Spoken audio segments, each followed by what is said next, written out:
లోక్సభ ఎన్నికల ప్రచారంలో పెద్దపల్లి బీఆర్ఎస్ అభ్యర్థి కొప్పుల ఈశ్వర్ జోరుగా ప్రచారం నిర్వహిస్తున్నారు.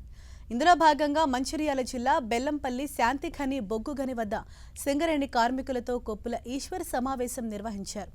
అనంతరం మార్కెట్ కాంట్రా చౌరస్తాలో నిత్య జనగణమన జాతీయ గీతాలాపనలో పాల్గొన్నారు. దుకాణదారులను, రోజువారీ కూలీలను కలిసి తనకు మద్దతు తెలిపి తనను గెలిపించాలని విజ్ఞప్తి చేశారు.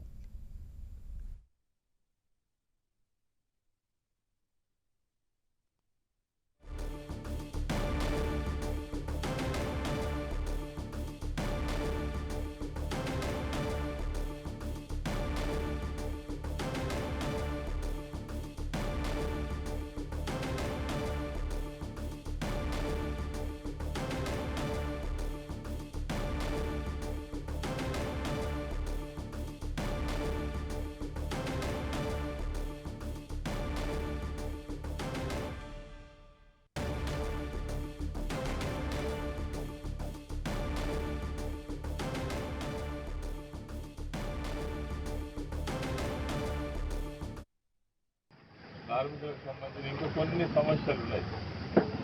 నిజంగా వీటి కోసం చిత్తశుద్ధితో పనిచేసేటువంటి నాయకులు ఇదివరకు ఎవరు ఎన్నిక కాలే. ఒకవేళ ఎన్నికైనా ఎలక్షన్ అయినాక మనకు కనబడలేదు వాళ్ళు ఎప్పుడు. నాకు తెలుసు ఒక 2-3 ఇష్యూస్ అయితే కార్మికులు రేపు వచ్చేటువంటి కార్మికులు, దిగిపోయేటువంటి కార్మికులు ఎవరికైనా వర్తిస్తుంది. ఒకటి, ఇన్కమ్ ట్యాక్స్ ఎగ్జంప్షన్ అనేటువంటిది కోల్ ఇండియాలో చాలా ప్రాంతాల్లో చేస్తున్నారు.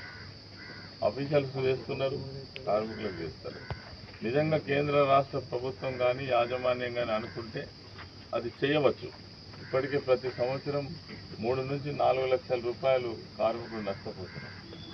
దీని విషయంగా నాకు సంపూర్ణమైనటువంటి అవగాహన వ్యక్తిని కాబట్టి పార్లమెంట్లో కావచ్చు, ఇక్కడ యాజమాన్యంతో కావచ్చు, రాష్ట్ర ప్రభుత్వంతో కావచ్చు, ఇదొక మెయిన్ సమస్య కిందనే తీసుకొని మేము దీని మీద పోరాటం చేస్తాం. దాని అనుమానం లేదు.